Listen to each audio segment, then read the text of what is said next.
Bonjour à tous, donc on va voir aujourd'hui le paragraphe, l'écriture du paragraphe en français.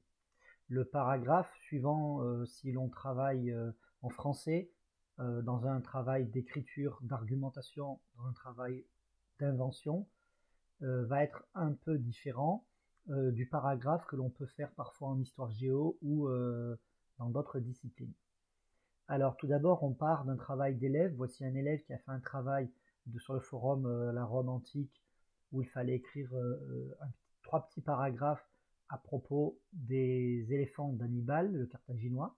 On voit donc bien trois paragraphes, mais on voit que l'élève saute des lignes et ne fait pas d'alinéa, ce qui peut être une forme parfois acceptée de paragraphe, mais c'est très gênant en français. Voyons voir la définition du paragraphe.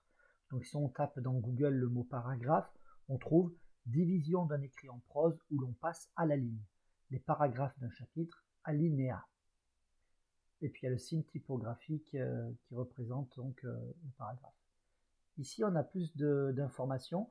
Un paragraphe est une section de texte en prose vouée au développement d'un point particulier, souvent au moyen de plusieurs phrases dans la continuité du précédent et du suivant. Sur le plan typographique, le début d'un paragraphe est marqué par un léger renforcement, c'est ce qui s'appelle l'alinéa, ou par un saut de ligne. Donc on voit bien que parfois le saut de ligne est autorisé. Seulement en français, cela va être gênant. On peut le voir donc si je prends le travail que je le mets dans un document OpenOffice ou Word pour corriger l'élève, tout de suite le professeur indique qu'il manque des alinéas à chaque début de paragraphe. Donc ça c'est assez important. Les alinéas. Et il ne faut pas sauter de ligne entre les paragraphes. En français, c'est gênant parce que dans un travail d'écriture où il y a une argumentation, les parties ne vont plus être visibles si on saute des lignes entre chaque paragraphe. On saute des lignes entre les grandes parties du devoir, mais pas entre les paragraphes. C'est important.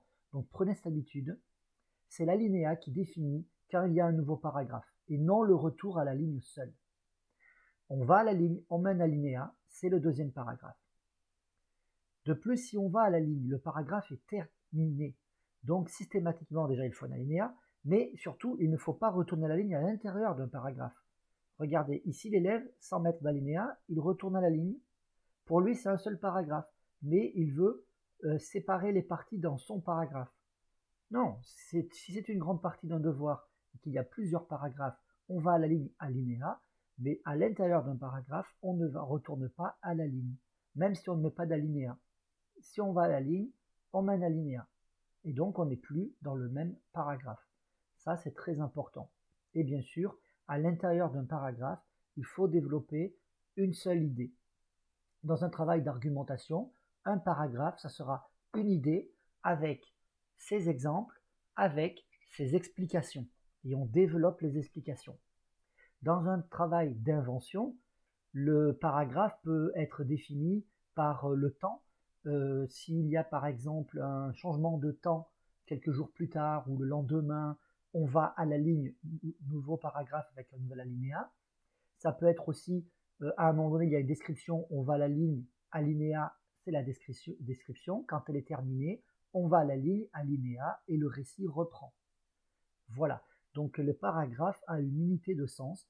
Il commence par un alinéa. Tant qu'on n'a pas terminé ce qu'on veut dire dans cette partie-là, on ne va pas à la ligne. Et quand on a terminé avec cette idée-là, on va à la ligne, nouvel alinéa, mais on ne saute pas de ligne, sauf si on change de grande partie dans le travail. Voilà, c'est donc le paragraphe dans l'écriture en français. Je vous remercie d'être allé au bout de cette vidéo et je vous souhaite une excellente journée. À bientôt pour une nouvelle vidéo en français.